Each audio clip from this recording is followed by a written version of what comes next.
I'm going to share how I bought my very first investment property, and I'm going to show you how you can do the same. If you're new here, welcome to NOVARISE. My name is Lucelia, and I'm here to share you everything I know about real estate investing, investing in the stock market, small businesses, and precious metals. I seek to provide useful information so that you can invest and grow as well. So my very first investment property was in Alabama, and it was a bit of an accident, so to speak. My sister got a job at the University of Alabama, and me, being the oldest sister, I wanted to make sure she found the right place to live in. So we went apartment hunting. We saw a bunch of different apartments, but ultimately we got to the very last one on our list, and the very last one turned out to be the winner. And here are the reasons why. One, it was only a 5-minute drive to the University of Alabama. And with traffic, it was roughly about a 30-minute drive. So pretty close. This is a very important point because I am sure you heard about the old saying, location, location, location. If you're given a choice to choose between the ugly house in a great neighborhood and the most beautiful house in a not so good neighborhood, please do go with this option, the ugly house in the great neighborhood. Why? It's easier to turn a ugly house into a beautiful one than trying to change an entire not so good neighborhood into a great neighborhood. The second reason why this apartment was a winner was because most of the residents were graduate students from the University of Alabama. So one of the things that can make or break your career as a real estate investor is having good quality tenants. In this case, I like the fact that the building complex had graduate students as most of the residents. These students tend to be more responsible because they already come from a background where they have done something with their careers professionally, and they're back to get a secondary degree in hopes to improve their career. It's not the same as renting out to college students who tend to, have crazy party days.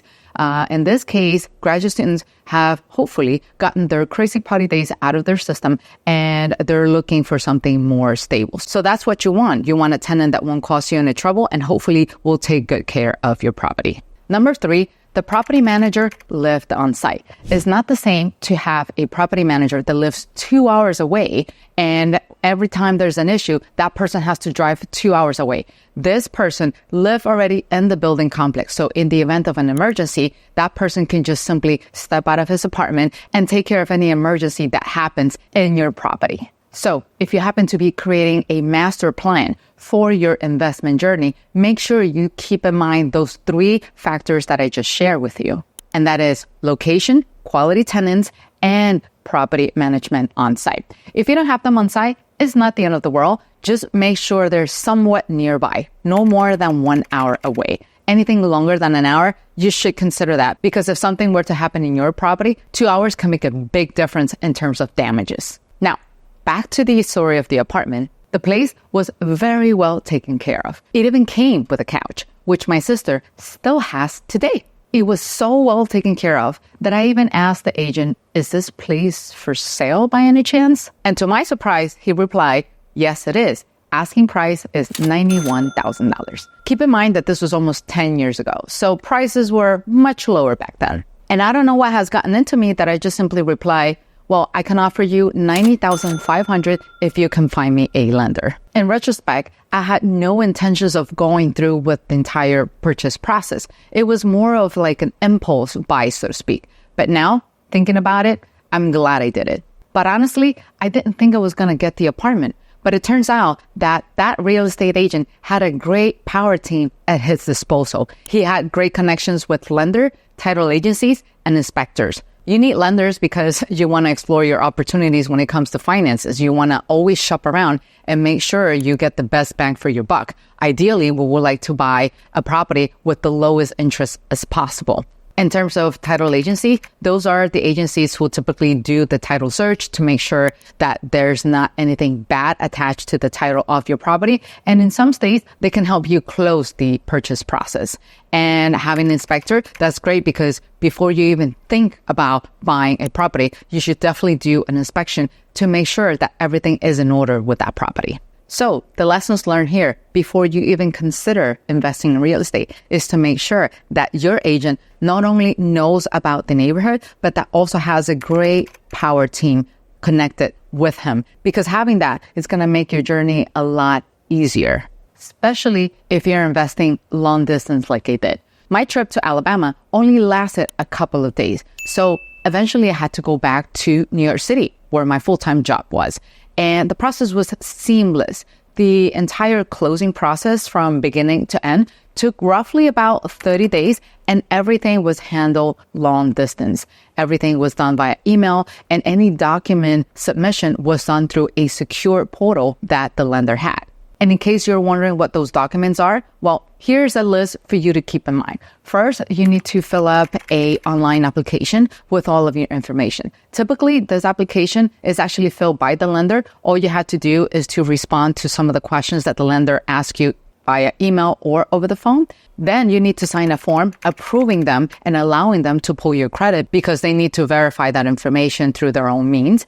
And then they're going to ask you to sign a form approving them to pull 3 years worth of your personal taxes directly from the IRS. And these usually come in the form of a transcript, and they use that to compare that to the actual copies of the taxes that you provide to the lender. Next, you will need copies of the last 2 years of your tax returns. Next on the list will be 3 copies of your last pay stubs. Depending on the bank, that might change sometimes to 6, but this is to give you an idea of some of the documents that the lenders require. Another item that they require is copies of your bank statements. And once again, depending on the bank, that can range somewhere between 3 months to 6 months. Once the lender gathers all the documentation that is needed, that package will go then to underwriting. And that team is in charge of reviewing all of the documents and let the lender know if they need something additional. If they don't, then it will proceed to closing.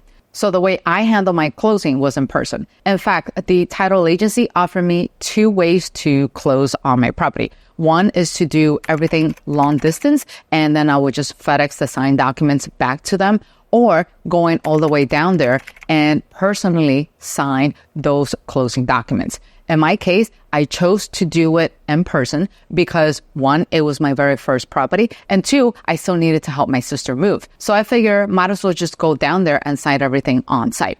Once you show up to the closing office, you will sign a bunch of paperwork, but the 2 most important documents that you will sign is 1, the note, also known as the promissory note. And that note is actually the written and signed promise that you are making to the lender that you will repay that money that they loan you.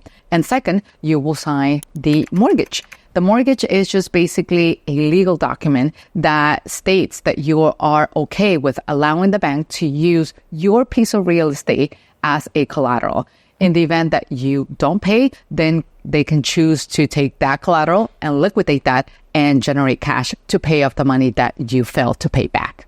After I signed everything, I received a copy of all the documents that were signed. And when I came back to New York, I made sure I scanned everything and I saved it on a file in my computer. It is very important for you to do that because accidents do happen. Sometimes you move, sometimes you forget your paperwork. Sometimes people might break into your house and steal the wrong documents. So you always want to have a copy in your files, preferably an electronic one. Hope you find this information useful, and I'll see you in the next video. Bye-bye.